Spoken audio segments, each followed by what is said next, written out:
आज हम स्टार्ट करेंगे आपकी व्याकरण बोध का पाठ 2 वर्ण विचार। ओके, फोनोलॉजी वर्ण विचार पाठ 2। ओके, अब देखिए वर्ण विचार है ना। संसार में विभिन्न भाषाएं बोली जाती हैं, आपको पता है ना। तो भाषा का जो मौखिक रूप है ना, भाषा का मौखिक रूप बोली तथा लिखित रूप लिपि कहलाता है ना। हमने फर्स्ट चैप्टर में बोली और लिपि हमने पढ़ा था, है ना। तो जो मौखिक रूप में बोला जाता है वह बोली है और जो लिखित रूप में है वह लिपि कहलाती है। तो भाषा का उच्चारण जो होता है वह ध्वनियों से होता है और ध्वनियाँ जो है वह असंख्य है, मतलब जिनकी कोई भी गिनती नहीं है। किंतु भाषा के अंतर्गत कुछ ध्वनि को ही स्वीकृत किया गया है। प्रत्येक स्वीकृत ध्वनि को लिखने के लिए एक विशेष चिन्ह निर्धारित किया गया है। यह विशेष चिन्ह वर्ण कहलाता है। ओके, वर्ण भाषा की सबसे छोटी इकाई है। वर्ण भाषा की सबसे छोटी इकाई है। इस प्रकार वर्ण वह छोटी से छोटी स्वीकृत ध्वनि है जिसके कोई और टुकड़े नहीं किए जा सकते। ठीक है ना। तो वर्ण जो है वह भाषा की सबसे छोटी इकाई जिसके और भी टुकड़े नहीं किए जा सकते, है ना। जैसे आ, ई, उ, व, ह, ये जो है ये सबसे छोटे वर्ण हैं। ये इनके और टुकड़े होना संभव है क्या? नहीं है ना। इसलिए भाषा की सबसे छोटे वर्ण कहलाते हैं ये। ओके, किसी भाषा के में जितने वर्णों का प्रयोग होता है उन वर्णों के क्रम समूह को हम वर्णमाला कहते हैं। ओके, भाषा में जितने भी वर्णों का प्रयोग होता है तो उन वर्णों के क्रम समूह को हम वर्णमाला कहते हैं। आपको पता है ना वर्णमाला क्या होती है? आपने पढ़ा है कि वर्णमाला जो हिंदी वर्णमाला है उसमें 52 अक्षर होते हैं, 52 वर्ण होते हैं, है ना। तो वर्ण किसे कहते हैं? ध्वनियों को लिखने के लिए कुछ विशेष चिन्हों है ना या फिर निश्चित चिन्हों का प्रयोग किया जाता है जिन्हें हम वर्ण कहते हैं। ओके, अब हम पढ़ते हैं वर्णमाला।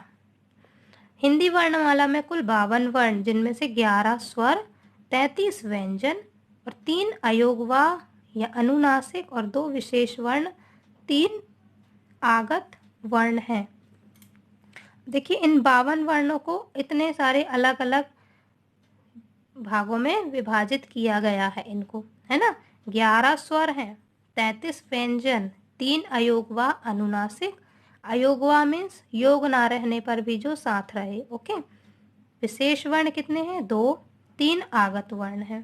ठीक है, अब 11 स्वर कौन कौन से? ही देखिए आ आ आ कैसे पढ़ेंगे हम इसे? आ ये वाला अ किससे बनता है? आ और ओ से मिलकर बनता है ना। ये आ और ओ से मिलकर ये वाला अ बनता है ना। जैसे हम लिखते हैं कॉलेज, ओ की मात्रा हम पढ़ते हैं ना उसमें ओ का उच्चारण होता है कॉलेज। या फिर डॉक्टर, ऑफिसर। ठीक है, मतलब ये चंद्र बिंदु नहीं रहती इसमें, सिर्फ ये ऊपर चांद बस रहता, बिंदु नहीं रहती इसमें। ठीक है, फिर नेक्स्ट ई उ ऊ री ए ओ औ।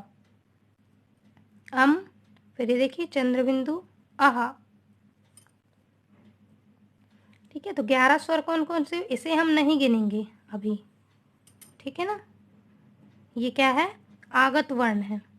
ठीक है ना, अभी हमने पढ़ा ना 3 आगत वर्ण है, तो ये आगत वर्ण में शामिल होगा।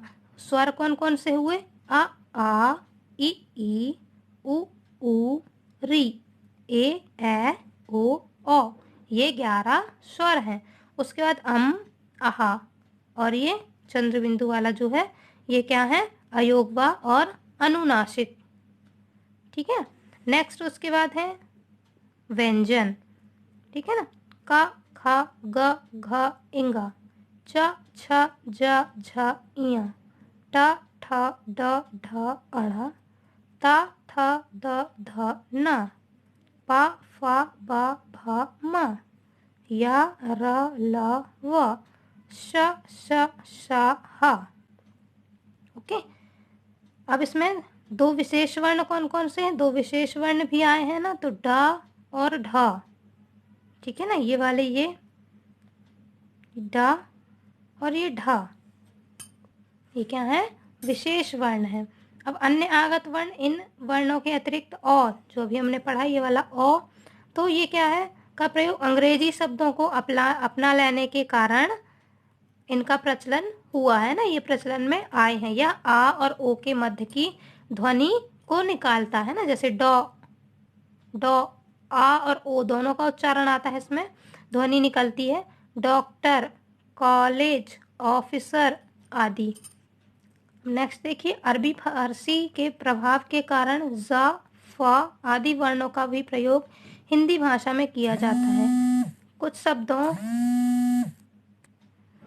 है ना, कुछ शब्दों का अर्थ स्पष्ट करने के लिए इनका प्रयोग आवश्यक हो जाता है। जैसे तेज, प्रकाश, आभा।